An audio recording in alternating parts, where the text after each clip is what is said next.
Thank you very much, Spider, for the introductions. This morning I will be speaking, as Spider have indicated, on the issue of cost of living in St. Lucia. And before I enter into the substantive discussion, or my presentation rather, just to let the St. Lucians know that this is not just a cost of living crisis, but it's a leadership failure that we're dealing with here in St. Lucia. After 4 years in office, 4 years marked by rising food and fuel prices that erode real incomes of average St. Lucians, but more importantly, the poor and vulnerable in our society and country, and a government that has repeatedly claimed to have no policy tools in its arsenal to respond to spiraling inflation. In fact, the constant refrain has been that it is imported inflation, and therefore there is little that the government can do. We know now that is not that the government could not do, but rather it deliberately chose not to do. It is not just imported inflation, but policy inaction. In fact, we remember vividly when asked about inflation, the Minister of Finance repeatedly scoffed at reporters, suggesting that they were acting as if the sky was falling. No policy response was offered then except excuses. On Thursday in Parliament, the government, probably on the advice of some political advisor, who told them that after conducting several polls, that the ordinary St. Lucians are reeling under the pressures of high cost of living, and that their handling of the cost of living crisis in St. Lucia would come under widespread scrutiny and would be on the ballot box, on the ballot ticket in the upcoming general elections. So certainly this government has found policy creativity and ingenuity, and now is proposing to reduce or to zero rate 70 food items. My response to this government, and your response to this government, should be too late, too little. If this government took so long to respond to the inflation crisis, one can only imagine how long it would have taken to respond to the COVID-19 pandemic. Thank God it was the UWP who was in power back then, because the SLP would have told us COVID was imported and they could do nothing about it. This late and inadequate response to the cost of living crisis reveals two things about the St. Lucia Labour Party government. Firstly, the government is indeed living in a different reality, because they have not had to go to the pumps and purchase a gallon of gasoline or diesel over the last 4 years. They have not had to go to the grocery stores and to brave the prices that you face daily. It is you, the taxpayers, who have shielded them and subsidized their living for the last 4 years. This government is out of touch and tone deaf. Secondly, it reveals a government that is clueless, careless, and incompetent. A government who, rather than deal with the bread and butter issues in St. Lucia that the public confront on a day-to-day basis, but rather this government prioritizes taxing you up front and offering you vouchers later on. Permit me to go into a bit of statistics and to give you some context. In 2024, the government generated $1.38 billion in tax revenues. And that was an 11.8% increase over 2023, the highest tax intake in the history of our country. The government also introduced a 2.5 health and security levy at a time when inflation was ravaging the average household in our country. A levy which I personally believe was not needed then and is not needed now. This levy generated $18.8 million in 2023 and 38.8 million in 2024, cumulatively amounting to 57.1 million that should have been kept in the pockets and the bank accounts of the average St. Lucia. If we turn our attention to customs service charge on imports, between 2022 and 2024, on average, the government generated $107 million from import duties on imports. And if you compare that between 2017 and 2021, the government would have generated 76.4 million. So on average, this is equivalent to $31.4 million in additional revenues generated annually. And if you cumulatively compound it over the 3 years, it is $94.2 million. So let's assume that the government took the policy position that I will keep the service charge at the pre-COVID levels of $76.4 million, and that the government would not introduce a health and security levy. That means that the average St. Lucian would have paid $151 million less in taxes between 2022 and 2024. Now, if you juxtapose that this government says it had injected $70 million into the economy by giving civil servants, if you net it off, the government has taxed you more than it actually has injected into the economy. If we look at insurance premiums, the government generated 12.8 million in insurance premiums between 2022 to 2024, compared to 9.6 million compared between 2027 to 2021. This means persons are paying 2017 to 2021. This means persons are paying more for motor, health, and house insurance. The reality is the government has mismanaged the inflation crisis, and St. Lucia is now substantially a more expensive place to live and to work.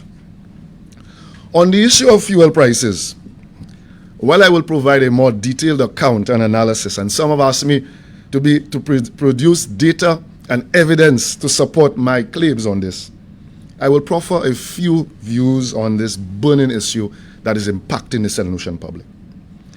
Data from the Economic and Social Review reveals that the landed cost of gasoline fell from a high of 11.7 cents in 2022 to 10.30 in 2023 to 9.62 in 2024. What is interesting is that simultaneously with this decline in landed costs, the excise tax rose from $2.12 in 2022 to $3.46 in 2023 to $4.17 in 2024. What is clear is that the government captured all of the reductions in the landed costs through higher excise tax. Now, I'm aware every government needs to run a government and it needs taxes to do so. But the government also has a responsibility to shield the poor and to ensure that pass-through of higher inflation doesn't go to the domestic economy. So if one assesses the fuel pricing policy of the OECS countries, you realize three things. Antigua, and that data is on the ECCB website, has what I describe as a fixed low pricing policy, which means that the Gaston Brown administration prioritizing lowering fuel prices, even if these have an adverse impact on his fiscal position. Now, I'm not suggesting that the government pursue policies that impacts its fiscal health. Then we turn to Grenada, Dominica, St. Kitts, and St. Vincent. And these governments implemented either a partial or a full pass-through mechanism, which reflected the fluctuations in international oil prices. And so you saw a gradual reduction in the price of fuel at the pumps. In the St. Lucia case, what we had is a high and fixed pricing policy, which in effect abandoned the fuel pricing mechanism and perverted this system and made it a revenue maximizing tool. I want St. Lucians to understand that. If Antigua could have lowered prices, if Grenada could have lowered, why is it the Philip JP administration could not have done the same? The long and short of it is that they saw it as an opportunity to maximize prices at the pumps. So, and I want to also suggest to you that the excise revenue intake for 2024 was $80.8 million. Another record high. Never in St. Lucian history has any government generated so much revenue from excise tax. So, what could a caring government have done? They could have at least shared the reduction in the fuel prices. They could use either a 50-50 sharing arrangement, 75-25 sharing arrangement, or if the government is extremely benevolent, pass on the full reduction in prices to the consumers. So I have some basic calculations, and I will present this in more detail. But if a government decided to lower at least a 50-50 sharing, where 50% of the reduction is passed to the consumer, and the government takes 50% of that in higher taxes, in 2024, the unleaded gasoline would have been $15.46. If the government was more aggressive in its policy options and passed on 75% of the savings and kept 25%, we would have paid in the range of $14.94 at the pumps for unleaded gasoline for a gallon. And if the government was passed on the full amount, we would have paid about $14.42. Now you do the math, $16.50 relative to $14.42.